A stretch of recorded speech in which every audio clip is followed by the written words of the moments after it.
Chers frères du groupe Fan Club Toumba, je voulais faire une petite réflexion par rapport aux auditions qui sont passées jusque-là. Si vous vous souvenez bien l'audition de Marcel,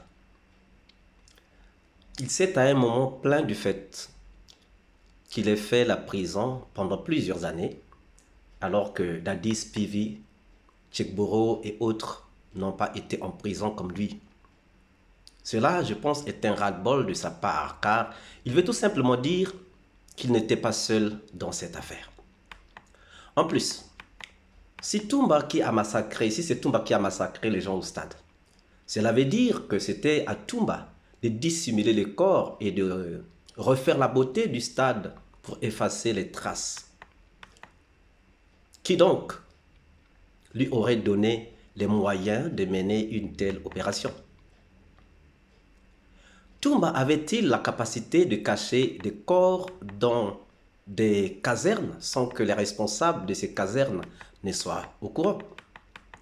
C'est aussi Toumba qui aurait réquisitionné les véhicules pour transporter les gens de Kalea au stade.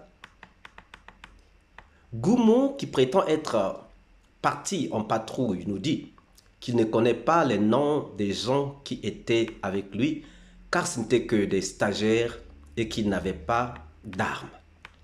Peut-on aller traquer des bandits ou des grands bandits, des narcotrafiquants, avec des simples stagiaires qui ne savent pas manier des armes? Il se retrouve au stade, soi-disant par un appel de son chef Tchekboro. Et là, il est en face des grands bandits, le soi-disant groupe de Toumba. Pourquoi ne les a-t-il pas arrêtés?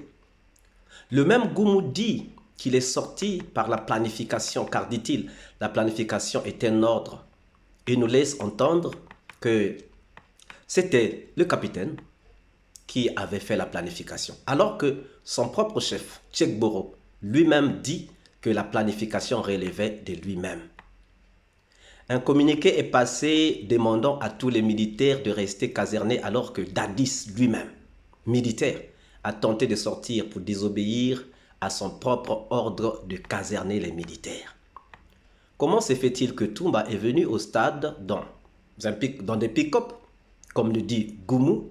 Comment se fait-il que c'est avec sa voiture personnelle qu'il va ramener les leaders à la clinique? Comment donc la voiture de Toumba s'est-elle retrouvée au stade? Vous vous rendez compte que sur la question de savoir si Goumou avait une haine contre Toumba, il a voulu dribbler tout le... C'est le président même du tribunal qui a insisté pour qu'il réponde à cette question. Et il a dit oui, qu'il avait une haine contre Toumba. Ce n'est pas en vain que le président a insisté. C'était pour comprendre que tout ce que Goumou disait était juste animé par la haine viscérale qu'il a à l'encontre de Toumba. Et les raisons sont connues. Il a plus de diplômes que Toumba, mais Toumba a beaucoup plus profité du pouvoir de Dadis. Oublions que Toumba était le faiseur du roi Dadis. Il avait donc le droit de jouir de ce pouvoir plus que tous les autres. Quand Goumou dit que quand Toumba est arrivé au stade, il était obligé d'aller mettre ses agents en sécurité, car il y avait un problème de rapport de force.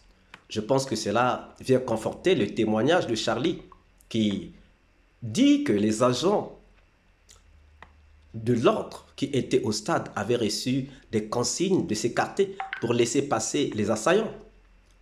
Les portes du stade étaient fermées. Est-ce Toumba qui a ouvert les portes du stade? Qui avait demandé au directeur du stade de venir ouvrir les portes du stade? À la question de savoir qui avait les clés du magasin des armes, Dadis a tergiversé.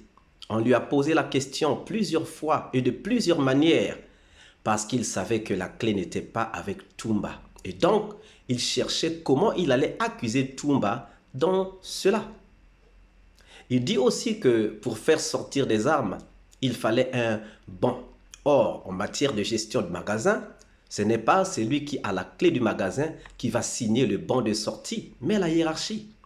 Si donc Toumba avait les clés, qui lui a signé le bon de sortie, et connaissant qu'il n'est pas forestier, n'aurait-il pas fait des problèmes en constatant qu'un non-forestier avait fait sortir des armes sans autorisation? Chers frères, chères sœurs, ouvrons les yeux.